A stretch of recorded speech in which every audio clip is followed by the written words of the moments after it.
Well, my name, I've had a lot of names in my life. When I was a child, I was always called by my first name, Lillian, Lilian, and I never liked it. I never liked it at all. And somewhere along the line, I think it was about a week or a month after my husband passed, I changed my name to Grace, which is my second name. And I've been very happy with that. So I've been Grace since about 1990. That's about 30 years I've been Grace, and I like it. I was born in 1931, so I'm 91.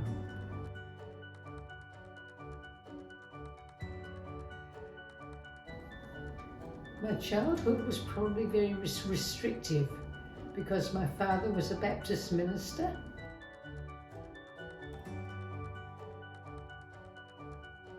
Or a teacher. Nothing but a teacher.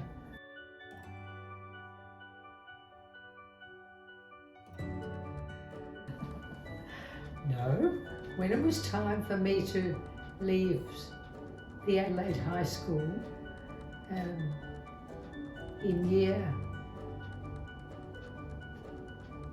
the final year,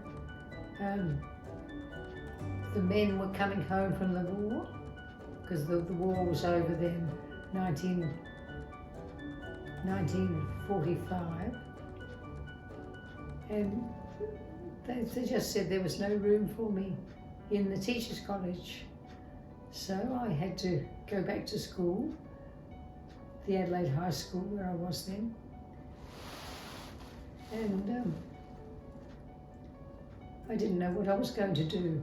And then somebody came from LRWE, Long Range Weapons Establishment, which was out at Salisbury, here on the outskirts of Adelaide. And this man came and gave us a talk, and I think about 3 or 4 of us from Adelaide High School decided that that was the way we wanted to go. And so that's how I ended up punching, in those days, a calculator would be about that size.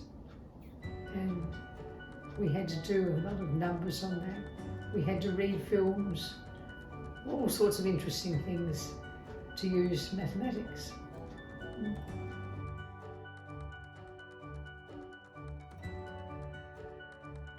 When I was 20, I got on a liner, as we called them, a ship from Adelaide to London, because all my relatives were over there. My parents were first generation Australians. So I got to England, and then I was given a super job at de Havilland's aircraft, and I lived in Hatfield, and so I worked there for a couple of years, and then I got utterly bored with going to work in the dark and coming home in the dark in England. And so I looked around for something else to do, and you'll never guess what I did. I took a job on a farm in Yorkshire, north of England. They just built a beautiful new home, and I went up there first of all to interview them, or for them to interview me, see if I'd be suitable, because they had a young family. So my job was helping the mother in the house, looking after the chooks, and there could have been 100 or more, getting on the tractor sometimes and driving around the farm, helping that they would sow a field. So sometimes, and they would sow turnips, which would be fed to the stock. And we had a hoe, and we had to chop out every few plants and just leave one every 9 or 10 inches. I had to do that as part of my job until it was time to go and collect the eggs. A very varied job. It was very good, and they were very kind.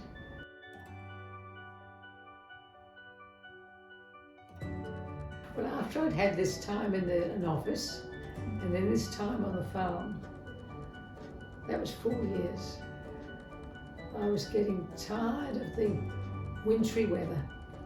Anyway, so I decided that I'd come back to Australia, and I booked on a ship. But the story is I was already vegetarian, which was very important to me.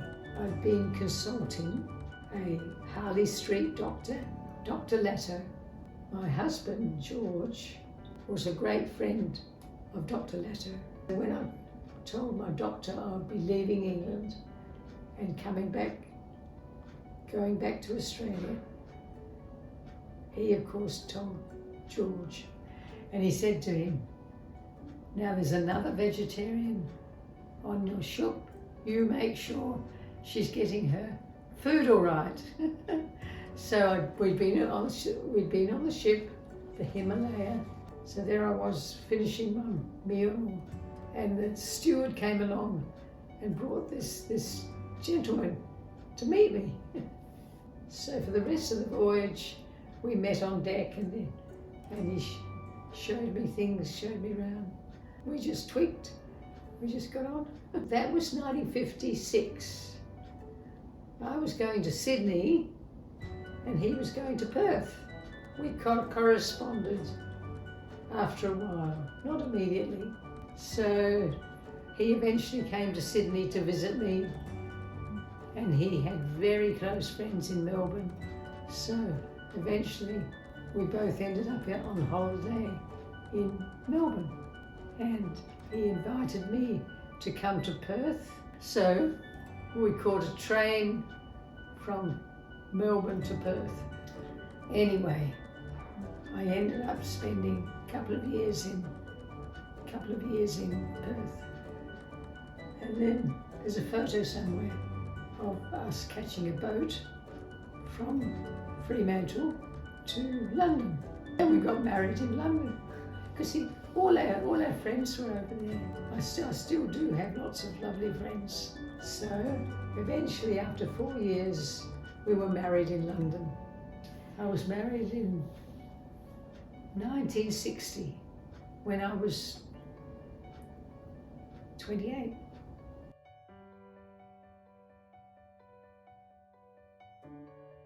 Oh, I've always been a knitter. Always been a knitter. I love knitting. And I made this one for my sister. She was over in the other building.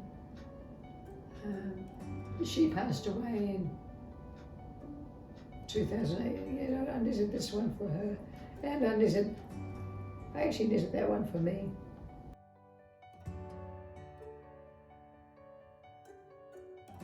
I volunteered here for 20 years. See, I lived down in the village just next door, and all I had to do was just walk up the road. It was 1993 when I came from Perth to Adelaide to live, because my sister was here in Marland, and I knew she would never come to Perth, so I thought, I'll have to come over here. So I did, and we found this village here, and as soon as I was in the village, I just felt so embraced and comfortable. It just felt absolutely right. It was wonderful. But I heard almost the next day that they needed people up here, volunteers, to help. So I came up here. Well, I know I've always been able to play hymns, and I offered to play for, in those days they had a church service here once a week, and they needed a an organist. So I offered to be the organist. And it was accepted. And that went on for about 5 years. Anyway, when Gillian arrived, I remember going along to her and I said, we had some new bowls and we didn't want the old one, the old mat anymore. And she said, oh, we could have indoor bowls up here. And that's how bowls started up here.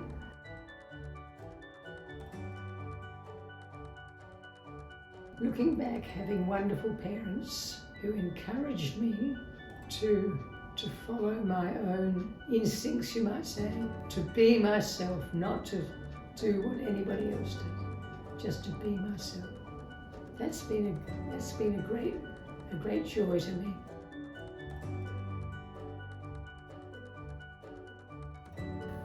Be yourself. I just say, be yourself.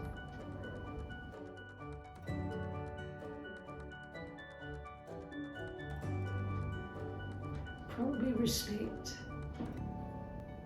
Oh, they're all wonderful, all very kind.